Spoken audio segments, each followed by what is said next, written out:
I'm the co-founder of Tesla, SpaceX, PayPal, and Zip2. I certainly didn't expect to be for any of these things to happen. Honestly, yeah.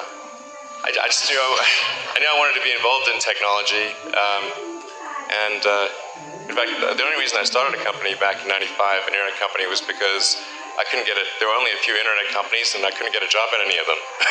So I tried to get a job at Netscape, and sent my resume in and tried hanging out in the lobby, but I was too shy to talk to anyone. And then I was like, okay, well, I guess I'll have to start a company because I can't get a job anywhere. You know, there are American heroes who don't like this idea. Neil Armstrong, Gene Cernan have both testified against commercial spaceflight in the way that you're developing it, and I wonder what you think of that. I was very sad to see that, because those guys are,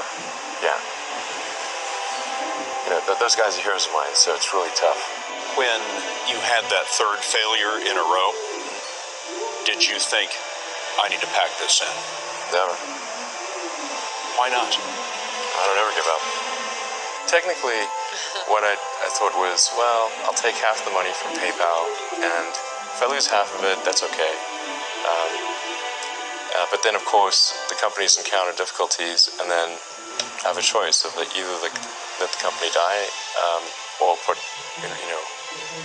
all the money into the companies. And so I really didn't want the companies to die, so I put all the money in the companies.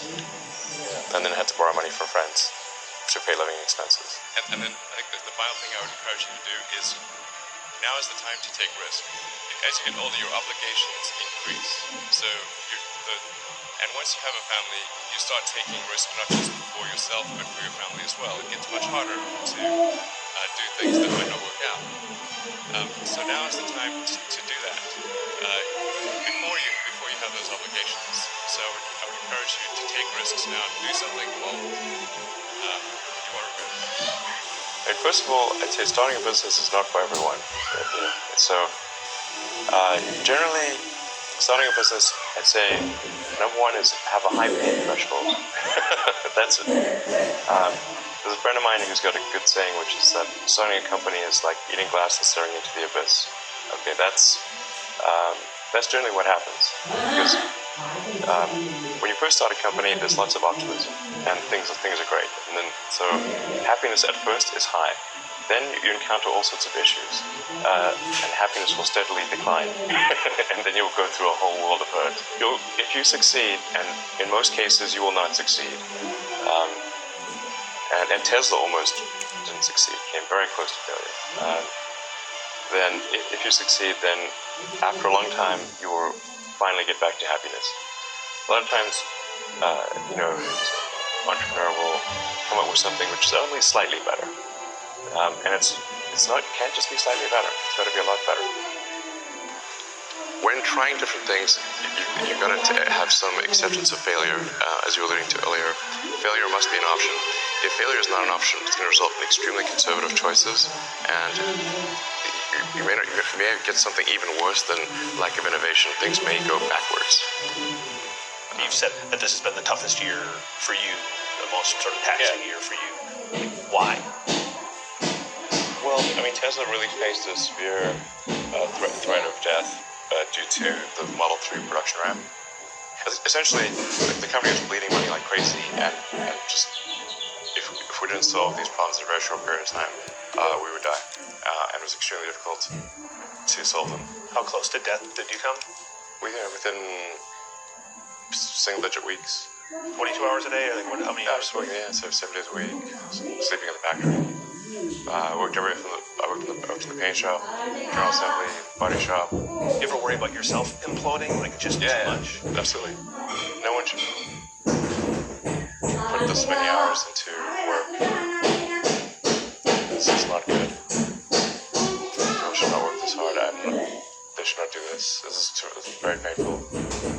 Painful in what sense? It hurts my brain, my heart. It hurts. It's not recommended for anyone. I just did it because if I didn't do it, then Tesla good chance others will die. If you're trying to figure out what others love, but you don't love it, it's really hard to make that great.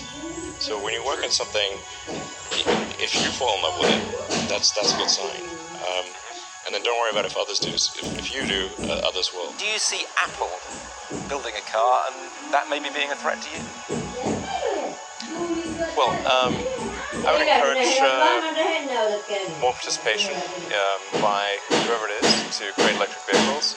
It's quite hard to do. But I think companies like Apple will probably make a compelling electric car. It seems like the obvious thing to do. Well, there's a ton of failures along the way, that's for sure. As I said, for SpaceX, the first 3 launches failed. And we actually were just barely able to scrape together enough parts and money to do the 4th launch. If that 4th launch had failed, we would have been dead. So multiple failures along the way. I tried very hard to get the right expertise in for SpaceX. I tried hard to find a great chief engineer for the rocket, but the good chief engineers wouldn't join, and the bad ones, well, there was no point in hiring them. So I ended up being chief engineer of the rocket. So if I could have found somebody better, then we would have maybe had less than 3 failures. All you want to do, particularly if you're starting a company, you need to work super hard. So what does super hard mean?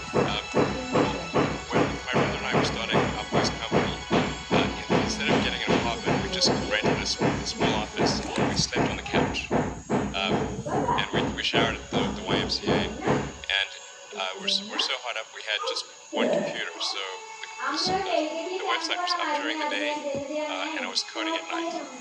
7 days a week, all the time. There are times when things don't go well, and then that's quite dispiriting, for sure. And so then it's difficult to proceed with the same level of enthusiasm. But I do think the things that we're doing are pretty important to the future. And if we don't succeed, then we'll be certainly pointed to as a reason why people shouldn't even try for these things. Work hard, every waking hour. That's the thing I would say, particularly if you're starting a company. And if you do simple math, say, okay, if somebody else is working 50 hours and you're working 100, you'll get twice as much done in the course of a year as the other company.